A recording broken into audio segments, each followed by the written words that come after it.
In this Beat the Meta video, we have lots of crashes and lots of penalties, and we tried side-by-side turn 1 racing. Does it work? Hello everyone, and welcome back to a Beat the Meta, where we're in the GT by Citreon race car, because, yes, this is the one car where it starts with GT rather than the manufacturer. Anyway, let's kick off with this race at Trail Mountain. It's 4-lap race, but, of course, it's actually 3 laps when you catch up to everybody. Now, if you do enjoy this video, make sure you hit the like button. Make sure you subscribe to the channel for each and every week for awesome videos, or I consider them awesome at least, with guides, Beat the Meta, car profiles, you name it. I try and do it as we go into the left-hander. Now, let's get into this race then. We have an AMG up ahead. We're looking to try and catch up to everybody, and we're going to try and beat the Meta, which this week actually is the Lexus from memory in terms of the leaderboard. Now, there's a Lexus now up ahead as the AMG did get past it. We've got Zesty Geisto up ahead. And what can we do here then? Heading towards the chicane. This is a very dangerous chicane, to be honest. Very slow corner. And looking down the inside then as we go into this braking zone. We just slow it down here on the inside. They hit up ahead. The Porsche goes off there towards the right. The Aston just goes a bit wide here. Everybody is absolutely everywhere. But we leave that corner. The Aston gets another penalty because we fancied another 1.5 second penalty for whatever reason. And we're up into P14 now. So we're not last. We are not last. And remember, this first race in Beat the Meta, as I lift off here, as I don't like too wide into turn 1, this first race is all about seeing if the car is even viable to do Beat the Meta. And of course, if there's a video, then obviously I must deem it viable. So let's see the race in action. We jump up ahead then to Antoine here, the French driver in P3, leaves the tunnel, hits the crescent hill, and goes for a bit of spin, and gets a penalty for that spin. Naughty! Don't hit the barrier when you spin. As we continue back into the race action, we can just see Antoine up ahead. Zesty goes a bit deep here in the Lexus. We're going to get a good run on that Lexus driver. Up into P13 we go then as we go into this right-hander. And we know we're going to get P12 because just Smash, who smashed the wall, Antoine, did hit that wall and get that 1.5 second penalty. So let's actually continue on with this race then as we head towards the fan chicane. And up ahead, we're going to have lots more action again as we go into here. Somebody's on the inside of somebody else. It's Italy versus Italy. I said Italian versus Italian then as we go into the right-hander. Oh, hello, what are you doing? There's a Porsche. Car park there, sir. As we continue on, out the French driver takes that penalty. We've got another person with a penalty up ahead. We've got Dev Eric. We're going to call you here as we continue towards turn 1. You're going slow here. Go towards the left-hand side. They go towards that left there. Cause a bit of a bump draft then. So I'm alongside, side-by-side in turn 1. I wasn't giving this up at that point because of that tap. We do give just enough room there as we continue on through. Slight tap, but I know they didn't mean that as we continue on. So we do get that position. Let's have a look why that Porsche was parked there, though, as we go into this left. Somebody else with a penalty up ahead. So the Porsche tries to run the Genesis really, really wide. I'd highly recommend you don't do that. Don't try and run people off there. And, yeah, you shouldn't have been punted into the barrier either, to be honest with you. But, hey, it's what it is. That's why the Porsche was parked. We jump back into the race on lap number 3. Up ahead, we've got Beast Strepo there in the AMG, who now has a penalty to match the, well, just match the race, to be honest with you, with all the penalties and the harshness of those barrier penalties. P9 is where we finished then in this race. Not too shabby of a first race, to be honest with you, and it does show it is viable. Now, currently I'm using a default setup. I do eventually go to a setup, but not in the next race, which we're going to look at, which is race number 2. And we're starting P5, so straight into the 49s there in terms of lap time. We do have a familiar face from previous there, Wario Racing behind me, so we'll see what happens there as we continue on. So starting P5, very quick up the grid, to be honest with you. And remember, with Beat the Meta, there has to be at least one A+ driver in this race, and I can do as many races as I want, or until I'm bored. And that's what we're going to try and do here in terms of this race, because this race is short, sharp, dramatic, and full of everything, and this video included, actually, because we have a bug as well that I will show you a little bit later on. So we're on the back straight then. This is where you start to catch up to everybody here. We've got Slipstream there. The Lexus catching up to the Porsche of Neo. As we go into the left-hander, they send it down the inside. There's a slight tap between the two. We're going to try and take advantage of that by following the Porsche through. The Lexus did let the Porsche driver go there, it looked like, as we head into this right-hander there. And we're going to run a bit deep there. I'll bring it back there to avoid any further contact, and Wario does back out of that as well. So we all settle down now. We can all settle down. Let's fast forward a little bit here then. And as we head towards the chicane, what we're going to do is actually look behind us rather than in front, because Wario's going to absolutely send this in towards the corner. But it's a beautiful send. I opened up my steering because I saw Wario going for that, to be fair. And it's a really good send. I always say you can send it on anybody, to be honest. As long as you make the apex, it's absolutely fine. And Wario made it perfectly. Absolutely perfectly. Good move down. I want to give Wario a bit of a shout out because last week we had a clash. I thought it was a bit dirty, to be honest with you. But this week, I've had some fantastic racing with Wario, and Wario actually bumped past me there as well. So, you know, shout out. I say where people are good, I say where people are bad. I say where I'm bad, I'm good. It is what it is. We're going to send it down the inside of Adam here, in towards the left-hander then.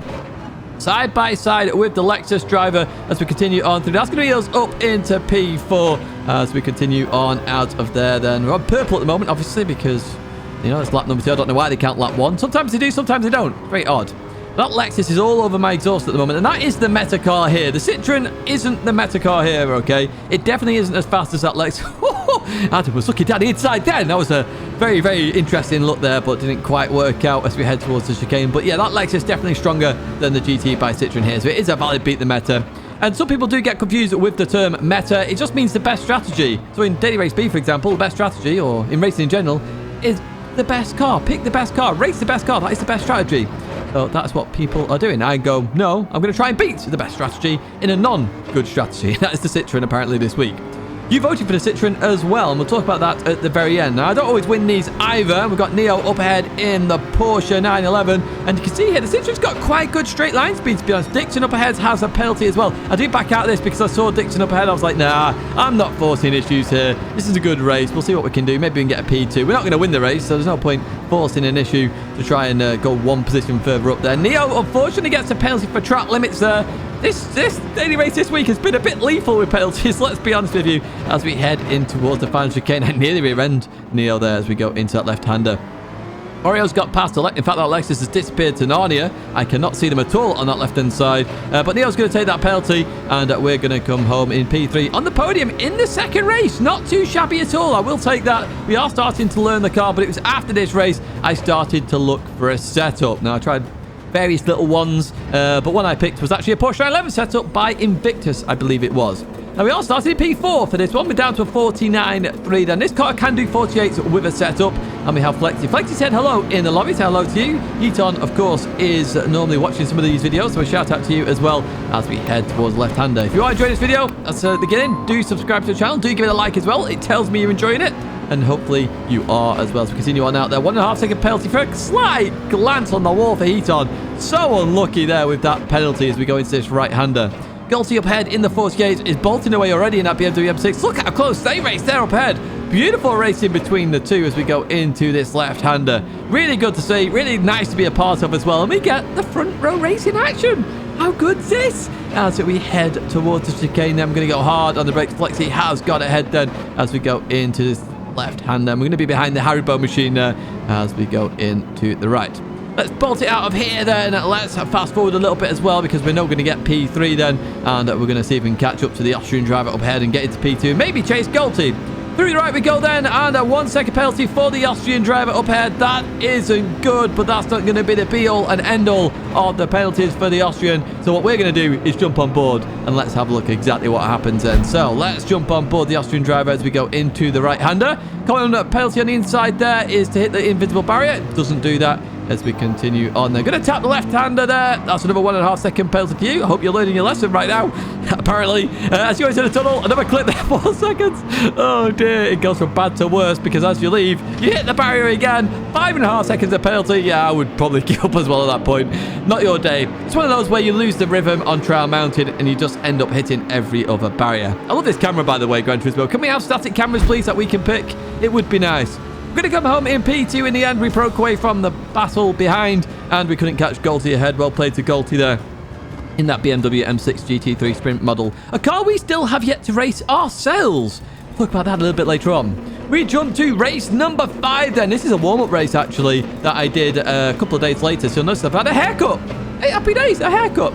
Right, we've got Gordo up ahead. There is A+ drivers in this. Let's see what happens then. And first of all, you're going to notice a bug and me looking very confused here. As I turn in, it's just not turning at all. You can see I'm turning the steering wheel a lot and it's hardly moving.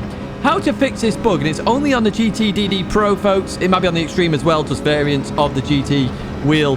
You have to pause it and unpause it. That way it will fix its rotation. It's a bug that's recently come in the game. I have reported it. I reported it live on stream when I experienced it the other week.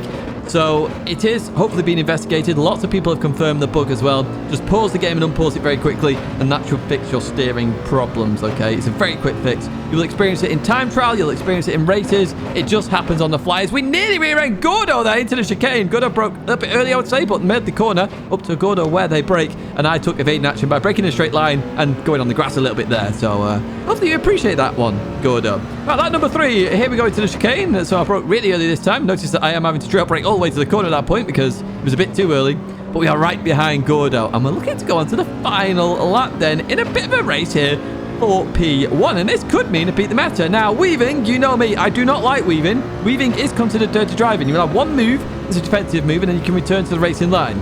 So we'll see what happens here as we head towards turn number 1. I'm going to back out of this because I don't like side-by-side turn 1. Normally results in a crash, although I did make it earlier without a crash, you know what I'm saying? Eh? Right, anyway, Gordo is up ahead, so we're looking down the inside here. We're going to go into this turn then. Gordo comes across me a little bit there. Remember, when you're on bumper cam, there's still a bit of car in front of where you are visibly seeing. So you have to be very careful with doing that. Could have resulted in contact, but it didn't here. But we are so close to this AMG. The Citreon, very good here. The Citreon is a handling car. It really feels like a handling car. Very nice to drive. Does have some good top end as well. I think the acceleration may be a bit weird. I'm not too sure, to be honest with you, why this car isn't as good as the Lexus. Something I'm going to have to investigate when we do a car profile. A car profile will come with this car. But here we have some weaving again from Gordo. So he returns to the racing line. This is a second move at this point. This counts as weaving. And if you return to the racing line, I can understand it at this point. So you go to the roads right, and then you go left again. Again, this at this moment in time is becoming a little bit just naughty as we go into the left-hander as we slow it down. Now, I'm not going to break away from the slipstream. Every time you move, I move. It's easy to do when you're at that sort of gap.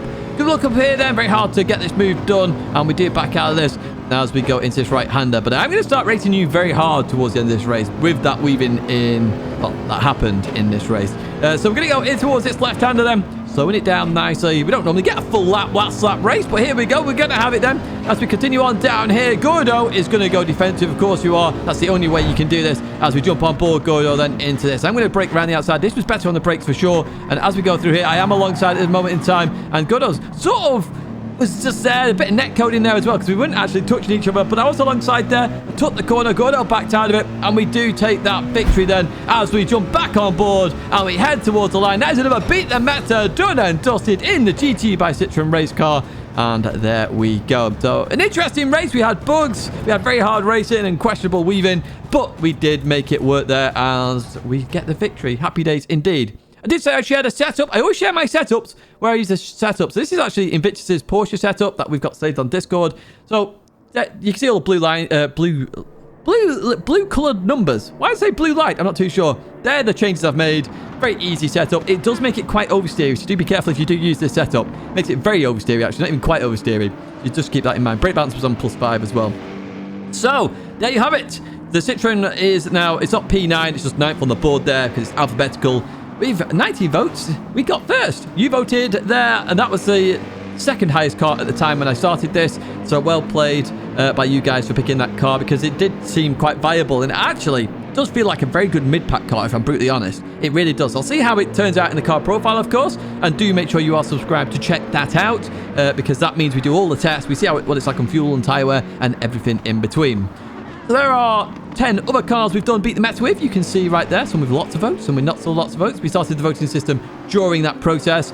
And then we've done 30 cars now. 30 cars with beat the meta. That means we've got, I think, 18 to go-ish in terms of beat the meta. We'll find out as we jump to the next page. There could be an additional car, but I think Volkswagen Beetle is the last of the first place cars. It does mean we don't do beat the meta with these again until we've done the whole competition. Then we'll just race what we want. There are our first of the ones we didn't do beat the meta, but we came seconds. The Ford GTLM race car, the GT race car, some, well, Super GT car, the BRZ, the Suzuki Vision Gran Turismo car. We've recently done a car profile on that one. Make sure you check that out at the end of this video as we go down here. So the highest votes at the moment, the Skyline Silhouette. I've still got to catch up about 4 days worth of comments, so do bear in mind with that. I did catch up on quite a lot the other day, but as you can see here, the final ones here at the bottom of the list. So yeah, there's 18 cars to go with beat the meta. We're definitely going to finish Group 3 this year. I am planning to start Group 4 at the same time as Group 3 as well, so do keep an eye out for those, but I'm not counting the votes for them just yet. Oh, maybe I am actually. I can't even remember what's in the spreadsheet. Anyway, you need to be subscribed to make sure you stay in touch with all the latest Beat the Metas, the car profiles, the guides, the lap guides, and everything that we do on the channel. And if you've got a video that you want to see, do let me know in the comments. I have a massive video list, actually, a big video list. There are 2 videos there to check out if you haven't seen them already. My logo's there if you want to subscribe. A big thank you for watching, and as always, give it a like, subscribe, and I hope to see you in another video. I'll live stream again very soon.